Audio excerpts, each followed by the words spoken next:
Boa tarde. Hoje a gente está com um convidado muito especial, é o Oshilo Amaral, meu amigo. Conheci ele lá em São Paulo. É uma honra ter você aqui hoje como meu convidado, para a gente poder trocar uma ideia, conversar um pouco sobre os seus negócios, né? Como é que foi sua evolução no ramo de varejo, né? Principalmente agora de atacado pet. E diante disso a gente quer conversar mesmo, explicar. Então o Oshilo, ele é CEO da maior atacado de pet do Brasil, que tem lojas hoje no Espírito Santo, expandindo bastante lá no estado. E, Chilo, conta pra gente um pouquinho da sua história, da sua vivência no mercado de varejo e como é que você está vendo o futuro próximo aí do ramo, né, do setor. Primeiramente, uma honra estar aqui com você, Rafa. Pô, tem uma Claro. ligação bem forte, não somente pessoalmente, mas como casal também, né? As mulheres se entendem muito bem Sim. e é uma honra estar aqui com vocês. Então, eu estou no mercado há 35 anos, no mercado de pet shop. Hoje nós somos da Ataca Pet, eu sou CEO da Ataca Pet, o maior atacado pet do Brasil. Estamos com expansão forte no Espírito Santo, nosso início de atacarejo no Espírito Santo. Criamos um novo modelo no mercado, né, que no caso sempre tem um varejo de pet shop.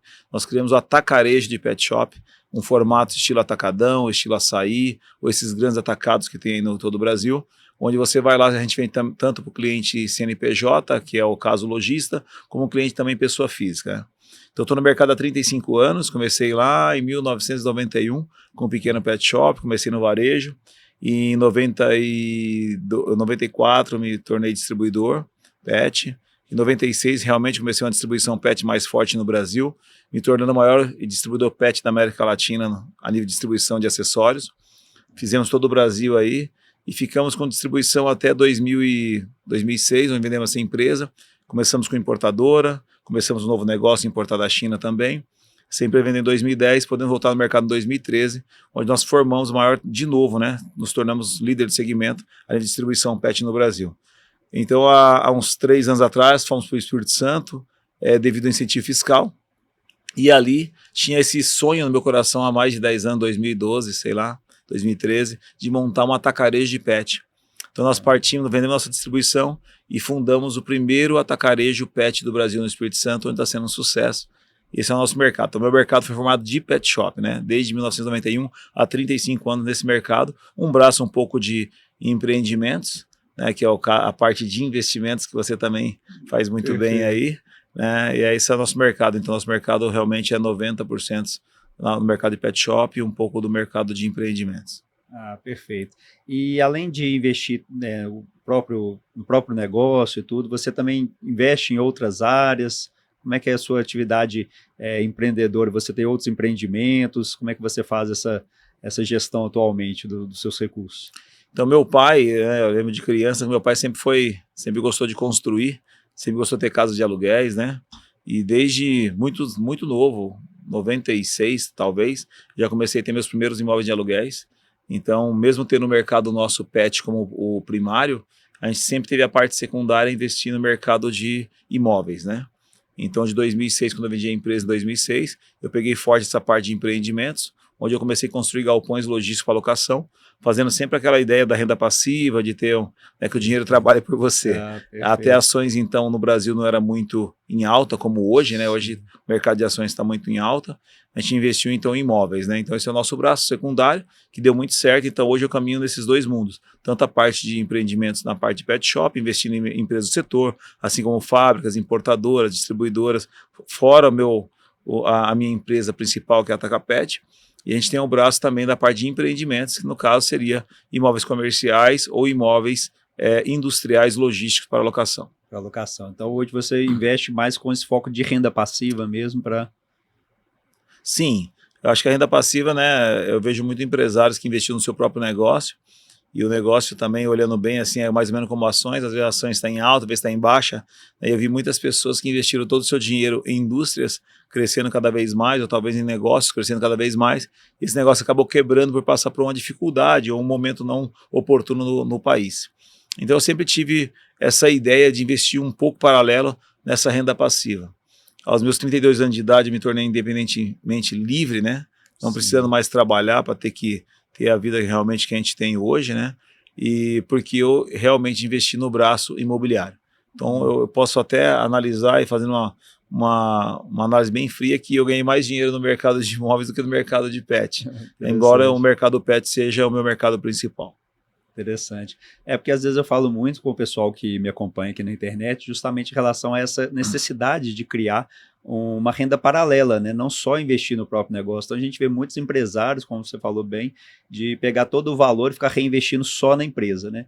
E muitas vezes o risco vai sendo aumentado ao longo do tempo, né? Muitas vezes, à medida que a empresa vai crescendo, ela acaba sendo mais vista pelo próprio governo, né? Acompanhado pelos órgãos, o risco de vir alguma questão tributária, outras questões que possam atrapalhar o negócio, né? Então, ou a própria crise pode acontecer em todos os setores, né? Que eventualmente tem os momentos cíclicos, né? Os momentos de altos, os momentos de baixo, como acontece também dentro do mercado de ações. Então, é muito importante, né? A pessoa, desde o início da jornada, né, de trabalho dela, tanto a pessoa que é funcionária de uma empresa, quanto também empresário, destinar mesmo uma parte do lucro para o investimento separado, né? Então eu tive um insight, eu comecei essa carteira minha lá em 2019, pensando justamente num livro que eu tinha lido, falava a respeito do o Carlos Wizard, né? E ele falando que ele girou muito dinheiro na vida dele, que ele tinha lá, né, o negócio dele da escola de inglês, cresceu muito e tudo, mas que ele, pessoa física mesmo, praticamente não tinha nada, porque ele reinvestia todo o dinheiro no negócio. Então ele falava assim, eu passava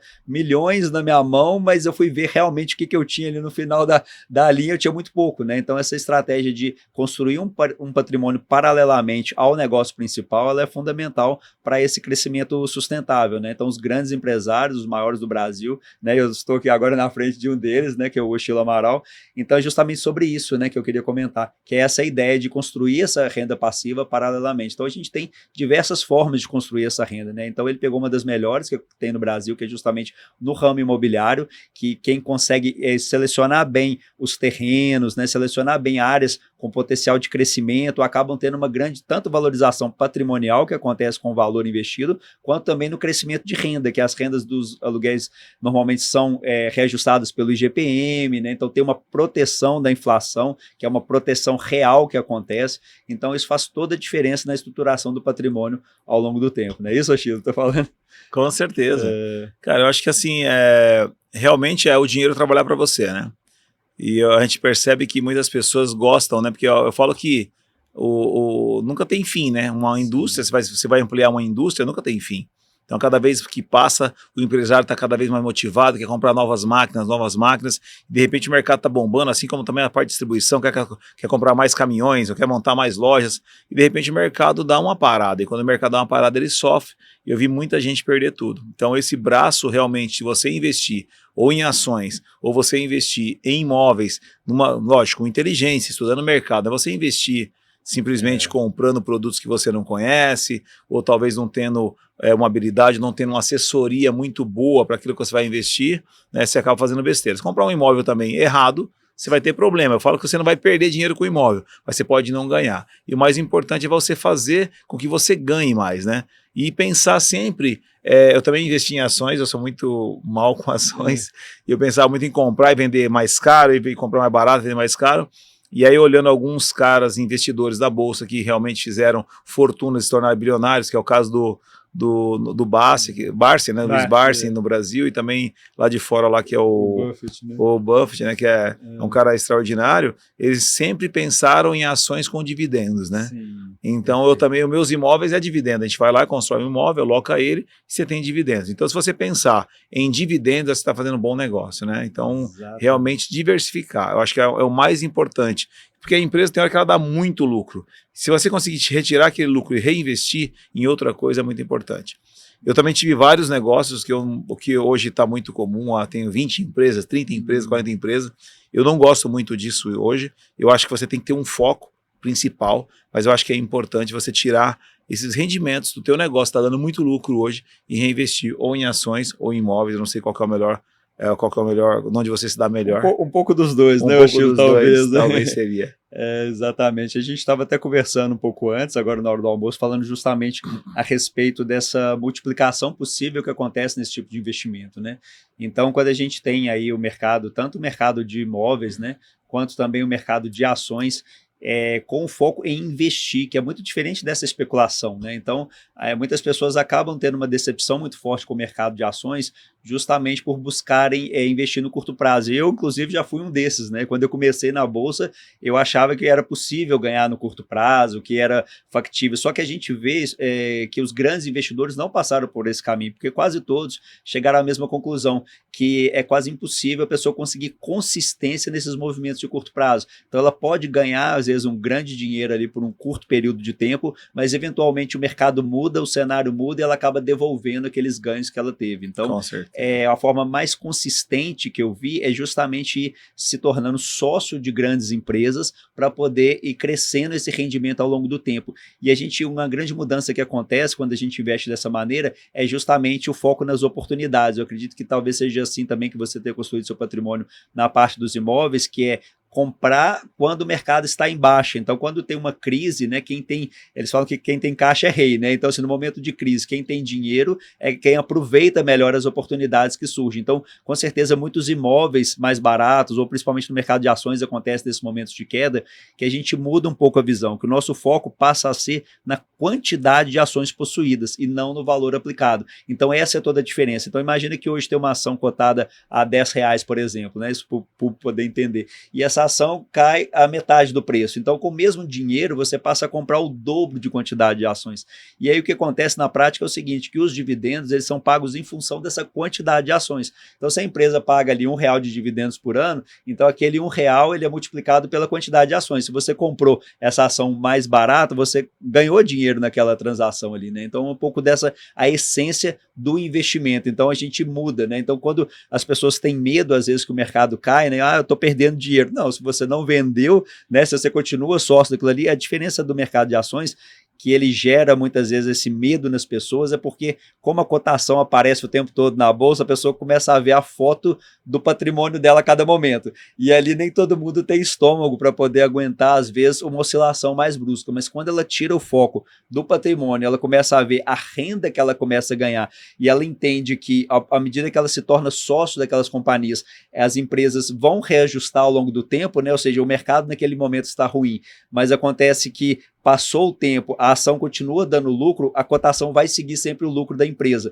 Então, fatalmente, aquelas empresas que depreciaram agora, elas vão se reajustar, né, num horizonte aí de médio e curto prazo aí para poder recuperar esse lucro, né, que tem e a pessoa recuperar o patrimônio que eventualmente ela tenha perdido.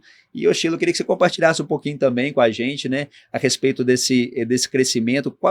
Assim, eu queria que você falasse um pouquinho de mentalidade, assim, o que você precisou aprender ao longo da sua jornada, dos desafios que você já passou, tanto nos melhores momentos de mercado das suas empresas, quanto nos momentos que eventualmente o faturamento tenha caído por algum motivo qualquer. O que você precisou passar? Como é que você precisou desenvolver para você se tornar hoje esse empresário tão bem sucedido, né, líder aí do Brasil, né, conseguir chegar nesse ponto? Conta para a gente um pouquinho, por favor. Na realidade, cada dia é uma nova história, né? Sim. E você tem que ter determinação e também entender que as coisas não é para hoje, né? É a longo prazo, né? Então, tudo é feito em longo prazo. Você tem que aprender a administrar. Normalmente, quando você começa com uma empresa muito pequena, e aí você tem que gerir esse patrimônio, que é o maior dor do empresário, quando a empresa dele cresce, né? Que até está num tamanho que você consegue administrar, você tem que procurar ajuda e entender no dia a dia como administrar esse negócio melhor. E quando ele cresce, em algum ponto ali, o empresário pode se perder, pode se quebrar. Então, passei por muita dificuldade, quebrei 3 vezes, eu falei para você até 98, então eu tinha 26 anos de idade, tinha quebrado 3 vezes, porque eu não sabia como administrar minha empresa da melhor maneira possível. A primeira vez eu quebrei para vender barato, a segunda vez mesmo vendendo mais caro ainda era barato, e a terceira vez realmente eu não tinha condições psicológicas para aturar até o crescimento da empresa. Então você tem que ter realmente, como fala, você precisa estar pleno e aprender, né? Aprender dia a dia, ter novos mentores, né? Entender o novo formato, como que é o jogo de verdade. É uma jornada, né? É uma jornada, porque o maior problema é quando você não sabe que você não sabe, né? E aí você acaba fazendo besteiras. Mas depois que você aprende o jogo, como jogar da maneira correta, você acaba crescendo, né? E crescendo e trazendo ajuda, trazer melhores profissionais, né? Sempre pensando também, sempre fui um cara muito agressivo a nível de crescimento, mas eu sempre procurei ajuda. Eu faço treinamentos aí desde 2000 98, acho que foi o meu primeiro treinamento, Nossa, sempre procurando ajuda, mentorias, ou talvez, né, até curso de administração, ou eu não me formei em faculdade, mas eu sempre procurei ajuda para me entender como que era o meu negócio. Sempre estar perto de pessoas melhores do que eu, pessoas que estão mais além, perguntas, sou curioso, como fazer. Hoje no almoço, falando com você sobre ações, eu não invisto em ações, ainda investi a curto prazo aí há pouco tempo, mas sempre pensando em comprar e vender, né, que é o famoso day trade, sei lá, Day né, trade, swing swing trade. trade, nossa, me ferrei muito também, perdi, ganhei, foi legal, mas é uma sensação muito ruim, né, porque você acaba perdendo até o foco do teu negócio. Sim. E eu penso sim de diversificar o meu negócio, assim como imóveis também, que hoje, além dos nossos negócios, a gente tem a nossa renda muito focada na parte de imóveis. Eu penso a longo prazo em dividir um pouco também, entender também que as ações também é importante, né? Sim. Mas não realmente pensando, trazendo, como você me explicou algumas coisas, perguntei, né? Qual que é as ações que é melhor? Você falou algumas aí que trazem dividendos para a gente poder diversificar o patrimônio, né? Porque eu acho que o maior erro das pessoas é colocar todos os ovos numa só cesta, né? E às vezes quando cai e quebra é muito ruim. Mas realmente você tem que procurar a preparação, né, ter pessoas ao seu lado que possam te motivar e também não desistir jamais, né? Então eu sempre tive muito Deus forte no meu coração e Deus nunca me abandonou. Eu falo que nem que for os 48 minutos do segundo tempo, ele está comigo. E sempre pensando que vai dar muito certo, né? Sempre fui muito confiante, Otimista, né? Otimista, procuro, sou curioso. Eu não invisto também, por exemplo, mesmo eu investi em ações do day trade, o swing trade, sei lá, sempre procurando, eu pesquiso, eu quero aprender. Conversando com você, vou aprender muito mais ainda. Imóveis também, não fui investindo em imóveis de cara, assim, eu fui pegando, olhando, procurando qual que é melhor, como fazer a melhor planta, como fazer o melhor projeto, qual que é o melhor engenheiro, o que está acontecendo, o que não está, porque eu falo que a gente não pode errar. Os erros da nossa vida nos trazem muito para trás, né?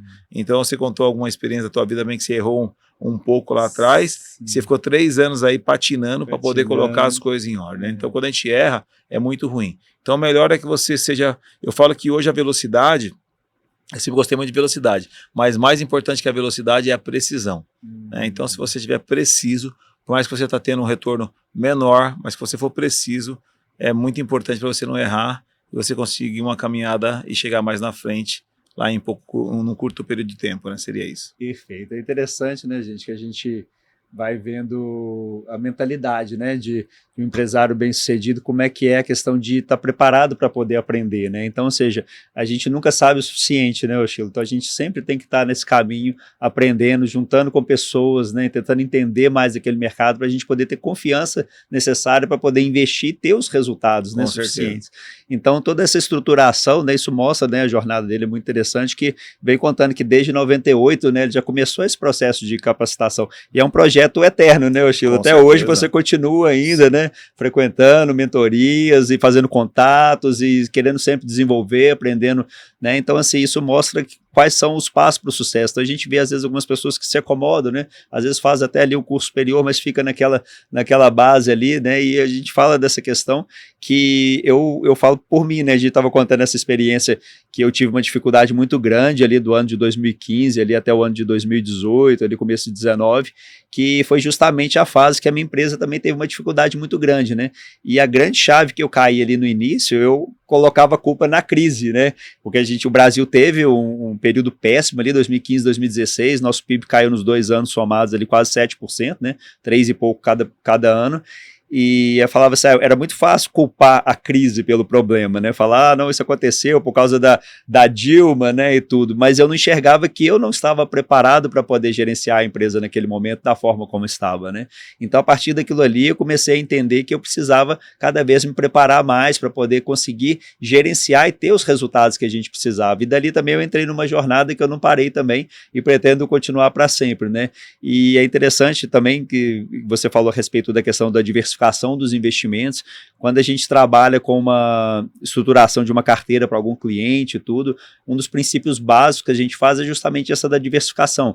Então a gente nunca coloca todos os ovos em uma única cesta, ou seja, a gente nunca investe em uma única empresa ou 2 empresas. A gente sempre busca dividir isso em vários, porque eventualmente existem riscos que são imponderáveis, né? Então, por exemplo, aconteceu um ano passado, né, na verdade, o escândalo das lojas americanas, né, que é um escândalo de um balanço que foi fraudado ali, e aquilo já tinha mais de 20 anos que estava acontecendo e ninguém via, né? Então, assim, o que protege um investidor que tinha ações das americanas ali naquele caso? Somente a diversificação, porque quem tinha ações daquela empresa eventualmente acabou tendo a queda daquele tamanho, né? Apesar de que, assim, eu não tinha nenhum cliente que tinha posição em americanas, até porque é um setor que a gente tem mais receio dentro da bolsa, porque as empresas que estão dentro da bolsa do setor de varejo, na verdade, muitas vezes são empresas que não se mantiveram ao longo do tempo, principalmente no caso de linha branca, né?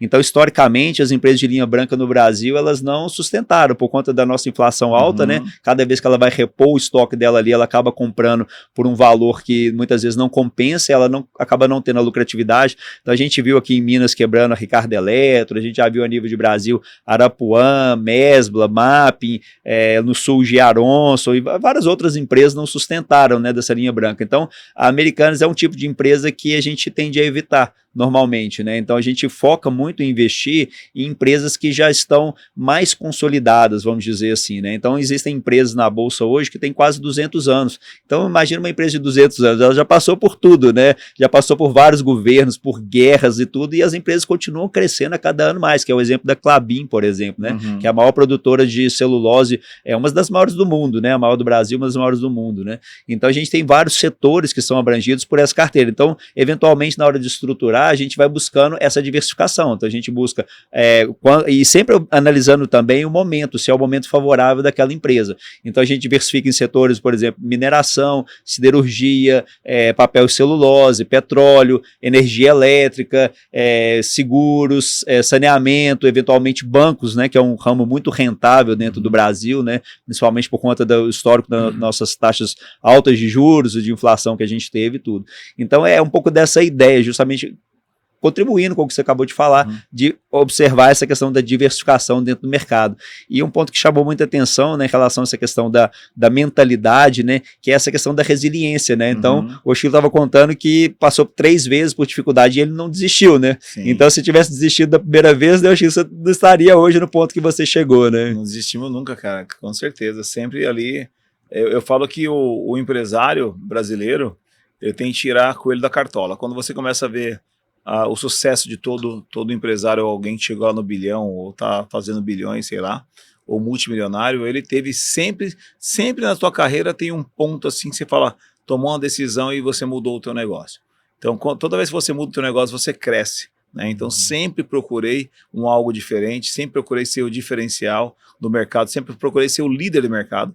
Todo mercado que eu trabalho, não tenho problema de copiar ninguém, mas eu sempre quis ser líder. Todos os nossos concorrentes nos copiavam. A gente sempre tirava algum produto novo, alguma experiência nova. Tanto é que empresas que estão também na bolsa, empresas que estão fazendo sucesso demais, é aquela que sempre está inovando, sempre trazendo um produto diferente, fazendo uma coisa diferente do que o teu concorrente faz. E as coisas que deram certo no passado, não dá certo hoje. É o caso da internet. A internet chegou aí para arregaçar com um monte de gente e para ajudar um monte de gente, né? Então você tem que se aliar. Então hoje o mercado da internet, no caso, né, quem foi forte para a internet se deu muito bem. E você tem que ser o primeiro. Quando você pega, você é o líder, aquele cara que está começando ali, normalmente você vai ganhar muita grana, talvez vai ter um diferencial lá na frente do teu negócio. E realmente, como você falou, né, uma coisa que me marcou muito é a diversificação em ações, né? E por que o empresário começa a crescer, ganhar dinheiro no negócio dele, e ele não diversifica? Né? Ele fica sempre ali, diversifica, né? Então ele fica sempre ali no negócio dele, ganhando dinheiro, investindo, comprando mais uma máquina. Eu falo assim, cara, a empresa não para de crescer, não vai parar de crescer, mas é um perigo, tá? É um perigo. Então chega aquele tamanho, você viu que a tua empresa está grande, está bom demais, que você começa a sacar dinheiro, você não tem mais que fazer investimento, pega aquela grana e investe em outras coisas, sei lá, investe em ações, investe em imóvel, investe em fazenda, investe em alguma coisa, porque é o modelo que eu vi que muitas pessoas acertaram. As pessoas que pegaram, diversificaram, acertaram muito mais. Tanto é que se eu for investir em ações, com a tua experiência que você tem, você vai ser um cara para me ajudar muito e eu quero fazer junto com você, né? Com certeza, automaticamente, a minha carteira vai ser diversificada. Sim. Eu preciso ter uma carteira diversificada, eu não posso colocar todos os meus ovos numa cesta, porque até empresários grandes, eu estava no Espírito Santo semana passada, eu estava com um amigo meu que é um cara bilionário, e né, eu chamei ele para um negócio nosso, e eu falei assim, vamos fazer junto isso aí e você. Ele falou assim, não, para quê? Vamos diversificar, vou chamar mais 5 amigos. Então, empresários bem-sucedidos, né, negócios bilionários, eles também diversificam. Né? Até o banco, quando vai emprestar para você, sim, ele deixa que o outro também empreste. Ele não quer emprestar tudo para você, né? Exatamente. Quem está pegando capital de terceiro, você pode perceber, não sei qual que é o banco que você trabalha, Sim. mas de repente a pessoa trabalha com o banco A, sempre tem o banco B, C, D, né? Sempre os bancos emprestam em conjunto. Por que você tem que colocar todo o teu dinheiro na tua empresa, no teu negócio, investir toda a tua vida ali achando que vai dar certo para sempre? Uma hora vai dar pau, infelizmente, né? Exatamente, é muito interessante, né? Justamente esse ponto de diversificação, porque a gente fala às vezes de ter, muita gente se atrela a ter o CNPJ rico, né? Então a pessoa quer, só foca em investir na empresa, esquece muitas vezes do CPF, né? Que faz parte do conjunto. Então essa diversificação que a gente monta, por exemplo, em uma carteira de ações bem-sucedidas, até porque facilita muito a questão do investimento, porque cada momento do mercado a gente tem uma empresa mais descontada que a outra. Então aconteceu agora recentemente, só a título de exemplo, por exemplo, as ações da Porto Seguro. Ela, na época da pandemia, que os juros caíram muito, a ação chegou a bater R$16. Né? Isso depois do auge da pandemia, quando começou a recuperar e tudo. E a empresa foi reestruturando, porque o pessoal falou, não, porque ia usar muito seguro por conta da pandemia, porque tinha muito seguro saúde, né, também dentro da empresa e tal, e agora essa semana bateu em 50, né, então se ela saiu de 16 para 50, e além desse crescimento patrimonial, ela andou pagando muitos dividendos aí, quase R$7 aí ao longo desse tempo, aí nesse período. Então, assim, esse tipo de multiplicação que acontece dentro da Bolsa, existe diversas vezes, diversas oportunidades que acontecem isso, né, então, por exemplo, a própria Petrobras também no auge da pandemia, ela chegou a cair ali para R$11 mais ou menos, e hoje está na faixa de 30, né? Então só o valor dela multiplicou por 3, só que além disso ela pagou quase R$35 de dividendo, então daria quase 7 vezes a multiplicação do valor somando dividendos mais a subida que ela teve nesse período, né? Então tudo isso mostra que a diversificação é importante. Ninguém sabia que, por exemplo, que a Petrobras em 2020 ia ser ela a ação que ia dar a maior multiplicação nesse período, porque senão era fácil, era só colocar todo o dinheiro em Petrobras e multiplicaria ele por 6 vezes mais ou menos, né? Então, se essa carteira diversificada, ela proporciona isso, então a gente vai buscando esse tipo de equilíbrio. Então, um peso maior nesse tipo de ação ajuda a essa multiplicação, mas obviamente não pode colocar tudo, porque tem esse risco imponderável, como eu dei o exemplo da Americanas, como eventualmente, infelizmente, aconteceu com a Vale, um tempo atrás que estourou aquela barragem, né? A empresa passou por aquela dificuldade toda e tudo, mas assim, o que a gente acompanha é que, historicamente, as boas empresas, elas conseguem superar as dificuldades, né, por conta da estrutura delas. Então, você pensar uma empresa listada de bolsa hoje, normalmente, ela consegue captar o recurso muito mais barato do que uma empresa não listada, às vezes, porque o acesso a capital, a segurança que ela tem da possibilidade de pagar a dívida, o risco acaba sendo muito menor. Então, tudo isso contribui para um crescimento mais sustentável e mais saudável desse tipo de empresa que está ali listada, né? Então, essa questão do empresário entender e começar a diversificar um pouco do patrimônio, ele começa a gerar essa tranquilidade. E uma das vantagens que tem no mercado de ação também é justamente a questão da liquidez, né? Ou seja, é um dinheiro que você pode vender a qualquer momento, 2 dias depois o dinheiro está na conta. Então, se pintar uma oportunidade para algum outro tipo de investimento, é possível converter isso. O que eu gosto de alertar muito para as pessoas que estão começando a investir agora, que mesmo ela sendo muito líquida no mercado, né, a ação é muito fácil você vender dentro da bolsa, a dificuldade é importante ter um planejamento para não precisar desse dinheiro num prazo relativamente curto. Por que isso? Porque dentro de um prazo de 6 meses, 1 ano, 2 anos, ninguém consegue prever como vai estar o mercado. Então, nesse período, tanto a ação pode ter dobrado ou triplicado, como os exemplos que eu falei agora, como ela também pode ter caído e caído forte. Então, é importante a pessoa não contar com esse dinheiro no curto prazo. Ele é muito mais interessante quando a pessoa consegue colocar esse dinheiro e deixar ele por um prazo mais longo. Ele começa a focar o quê? Na renda que vai gerar. E o patrimônio, ele vai vir como consequência, desde que a pessoa não fique focada em tentar ganhar no curto prazo. Então, assim como você teve essa experiência ruim, eu também já tive essa experiência ruim de bolsa antigamente por causa disso, porque essas subidas e quedas que acontecem ali no curto prazo, elas muitas vezes elas nos iludem, né, da possibilidade de ganhar muito dinheiro no curto prazo. E isso não se materializa, né? A gente consegue ver que ela não tem consistência. Você ganha por um período e daí a pouco acontece alguma mudança no mercado, você acaba devolvendo aquele lucro que você teve. Agora, quando a gente foca no crescimento de renda, a gente vai vendo que a quantidade, né, é um processo matemático simples, assim, que se a quantidade de ações vai subindo,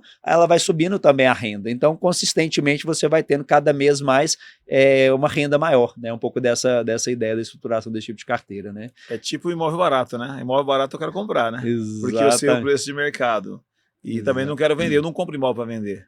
Né? Então, eu quero, se Deus quiser, aplicar a mesma mentalidade que eu tenho em imóveis e em ações. Então, eu não compro o imóvel para vender, eu compro para ficar. Assim também quando, né, tem alguma proposta, não quero vender, cara, o imóvel para mim eu quero ter rendas, né?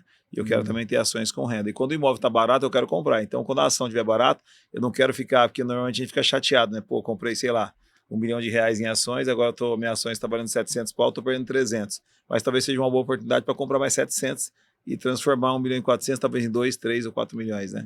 Sei lá, então seria essa a ideia, né? Eu quero ter essa Exatamente. mentalidade, aprender com você, Rafa. Não, vamos junto aí, pode contar comigo aí. E eu, Sheila, queria aproveitar e perguntar para você um pouquinho, assim, que eu estou estruturando agora dentro da Safira, né, que é um escritório de investimentos aqui do BTG, aqui em Belo Horizonte, e a gente tem trabalhado tanto com pessoas físicas, né, ajudando essa parte de investimento em ações, também a parte de renda fixa, né, então como é que é o nosso trabalho? A gente busca selecionar os melhores títulos que tem, né, com o menor nível de risco possível para o objetivo do cliente, né, então tem cliente que precisa de um valor X de liquidez imediata, então a gente vai buscar os melhores fundos, ou eventualmente CDBs que tem esse objetivo, que o dinheiro está sempre disponível para a pessoa, eventualmente também algum dinheiro que a pessoa possa ter um planejamento ali de médio prazo, para alguns meses, então a gente vai buscar alguma coisa isenta de imposto de renda eventualmente, né, uma LCA, uma LCI, que são operações muitas vezes mais vantajosas do que os próprios fundos, né, ou então a questão de curto prazo. E aí, diante disso, eu queria saber um pouco qual que é a sua dificuldade que você tem com relação à parte financeira de empresa, com relação à sua experiência com os bancos, historicamente, assim. Você já teve algum tipo de dificuldade? Como é que é em relação ao atendimento hoje em dia? Como é que você sente que os bancos estão atendendo as empresas hoje em dia? Como é que funciona isso na prática? Se puder compartilhar um Olha, pouquinho. eu sempre tive um relacionamento muito bom com bancos, né? A gente também, assim, eu sempre falei que eu sou a cabeça nas dúvidas e pé no chão, né? Então, eu sei até onde eu posso chegar. Mas os bancos que eu atuei mais foi mais banco de varejo. Então, o banco que hoje eu tenho um relacionamento bom, sei lá, o Itaú, né? Tem o Bradesco, eu vejo o Itaú hoje muito mais agressivo que o Bradesco. E eu conversei com você na hora do almoço, você me falou sobre outras oportunidades, né, de banco até talvez mais baratos, né? Porque você está na tua plataforma, você consegue ali fazer um link e cotar com vários deles, né, sem uma forma diferente que vocês têm para encontrar a melhor solução.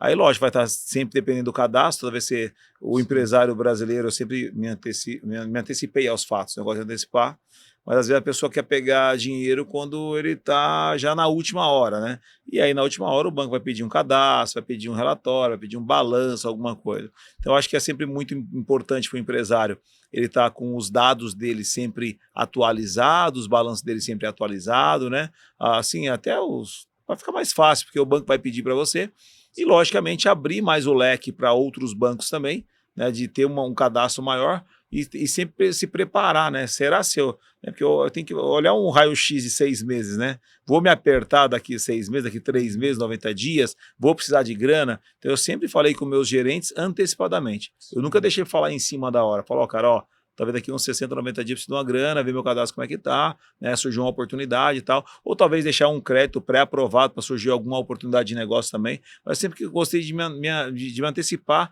quando eu ia precisar. Sempre foi um crescimento diferenciado do mercado, porque eu sempre fui muito rápido, então sempre precisando a captar recursos, porque era caminhões, compra muito caminhões, fazer construção, por exemplo, agora de loja, monta várias lojas. Nosso planejamento sempre foi acima do que a gente imaginava. Mas eu acredito que sim, você tem que ter relacionamento com outros bancos. Acho que tem que ver as oportunidades de hoje, como que está. Mas o que vai diferenciar realmente, o que eu acredito, ter uma pessoa que te assessore muito bem nisso, para que você tenha um relacionamento muito bom. Então, o meu relacionamento sempre foi muito direto com o gerente, e eu falo que o gerente que muda a história, né? Mas eu acho que os números hoje é muito importante, que está tudo muito conectado hoje. As informações estão muito precisas, né? Muito rápidas, né? Acho que é isso. Interessante, eu queria reforçar alguns pontos-chave que o Ostilo acabou de falar, e é justamente em relação a essa questão desses cadastros, né? Então eu tenho visto algumas dificuldades com alguns clientes novos que estão entrando, que muitas vezes eles não estão com essa documentação preparada, né? E eu estou conversando muito, né? Tenho tido muito contato com um dos sócios lá do escritório, ele já trabalha com atendimento a empresas há quase 30 anos, né? Então ele tem muita vivência de atender os empresários, e ele vê que normalmente num país como o Brasil, essa estruturação de caixa ela é fundamental, porque normalmente assim, as pessoas às vezes deixam para poder buscar o crédito no momento que já começa a dificuldade, quando começa a sentir a crise, quando o caixa, porque na prática, é real, ninguém quer pagar juros, né? Realmente, se você pensar friamente, teoricamente, os juros, ele é um dinheiro jogado fora, mas muitas vezes, para enfrentar alguns períodos, isso pode ser necessário, né? Principalmente para a questão de fluxo de caixa, eventualmente algum cliente pode ter algum tipo de atraso ali, precisar de algum dinheiro, e aí a pessoa deixa para pedir isso em cima da hora. Então, quando ela Até deixa... cortando um pouco você aí, Rafa, eu acho que hoje muitos empresários, eles só procuram um outro banco para querer ir atrás quando ele foi negado por aquele banco principal.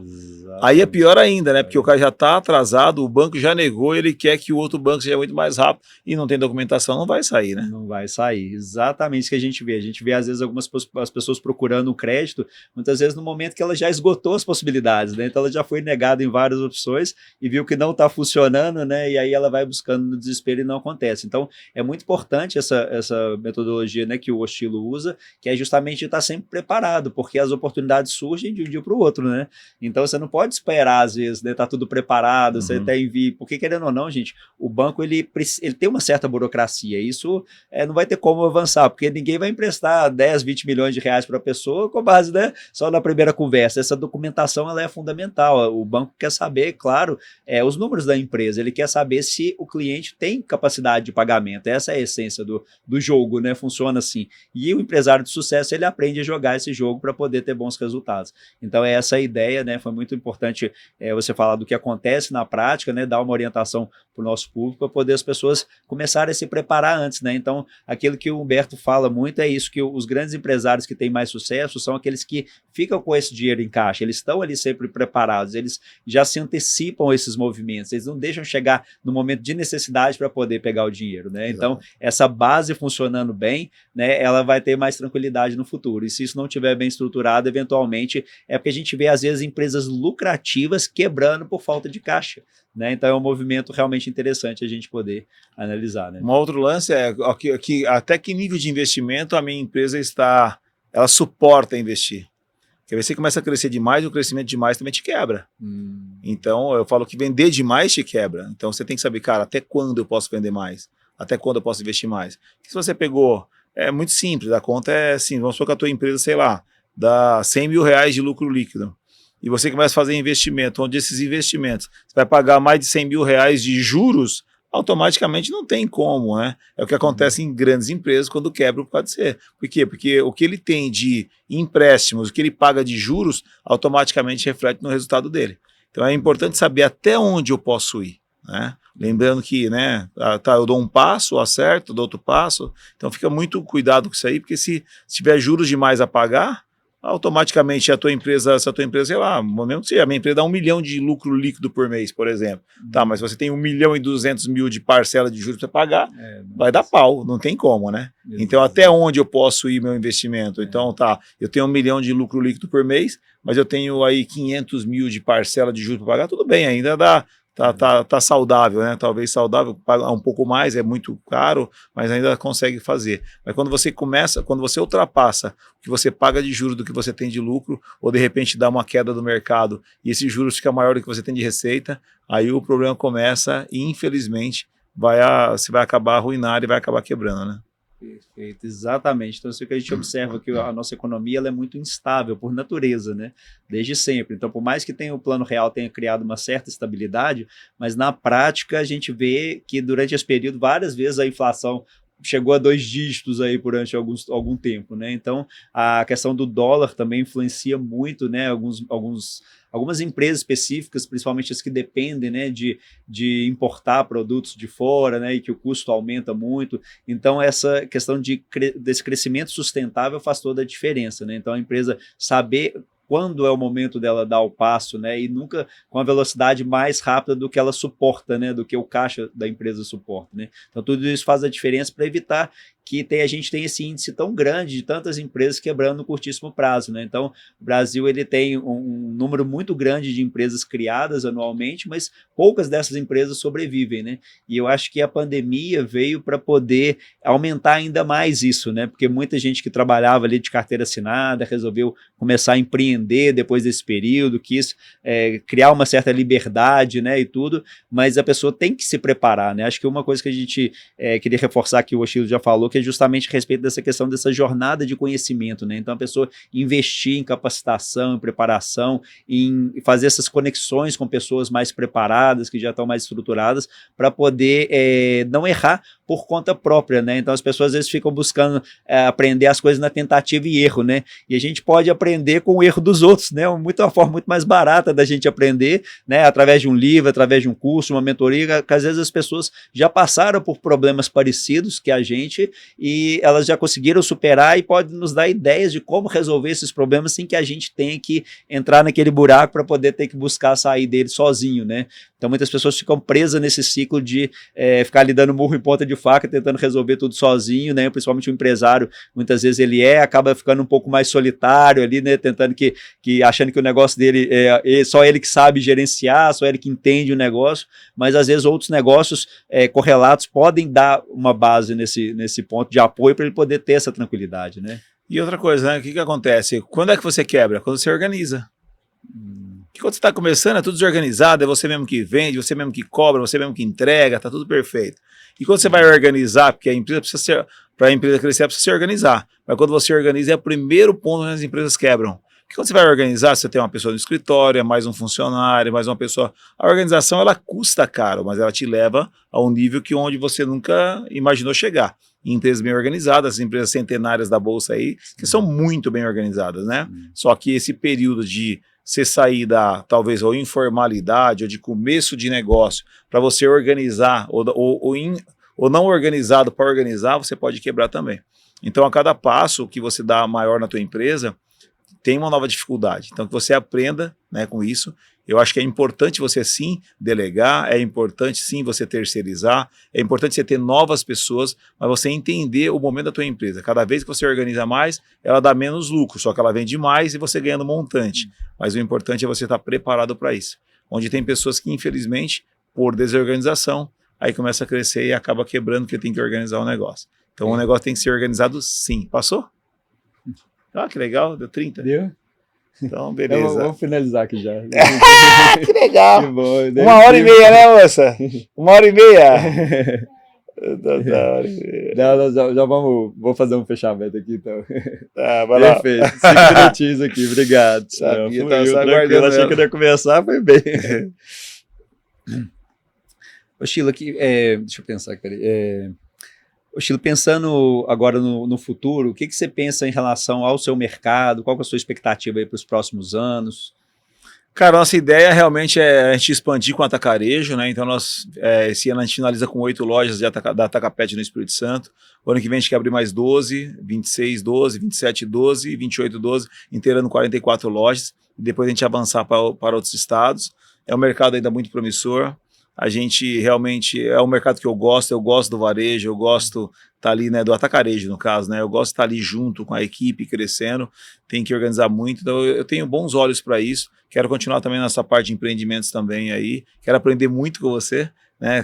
Quero abrir nossa conta aí, se Deus quiser, segunda-feira, que você possa me ajudar para me entender, para me aprender, para começar a investir no pouco, como eu te falei, que não é o meu mercado. Mas assim, cara, eu acredito no país.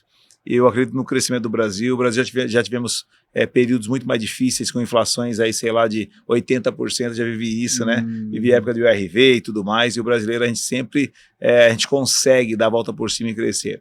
As coisas mudam muito rápido, a internet trouxe uma nova tendência, novos mercados, novas realidades, e eu, com 51 anos de idade, eu quero só todo dia entender melhor o que está acontecendo, né? As coisas mudam, eu quero estar pelo menos atualizado, eu quero estar atualizado. Talvez não sabendo de tudo, mas mais ou menos atualizado para que eu possa tocar.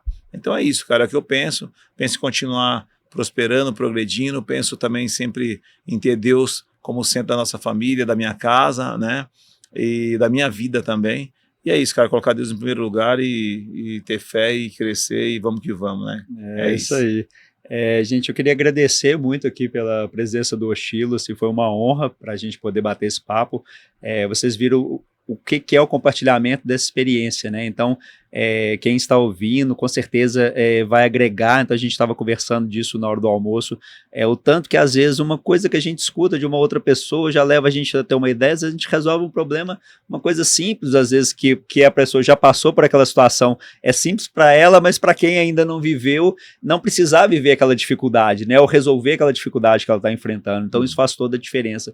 Então é muito interessante a gente ver essa visão de crescimento e de otimismo com o Brasil, que eu tenho visto não só com o Oshilo, com outros grandes empresários que eu tenho convivido recentemente também, todos muito bem sucedidos, que eles também têm essa visão construtiva, né, que eles buscam não ficar influenciados por questões políticas, né, por questões de curto prazo, por questões econômicas que acontecem no dia a dia, mas focando em oferecer o melhor para o cliente, em ter os melhores funcionários, em gerar emprego, gerar renda. Esse é o foco dos empresários bem-sucedidos. E o Oshilo está aqui para poder comprovar isso que a gente está conversando, né, e justamente essa ideia da gente poder continuar investindo no nosso país, né? O país tem tanto ainda para acontecer, tantas oportunidades, que muitas pessoas falam, Estados Unidos e tal, a economia fantástica, cresce muito, mas as pessoas têm que observar que lá também tem uma concorrência muito mais pesada, né, do que acontece no Brasil. Então, em muitos setores no Brasil ainda tem muita coisa para ser feita, ainda tem muita coisa para acontecer, então tem muito espaço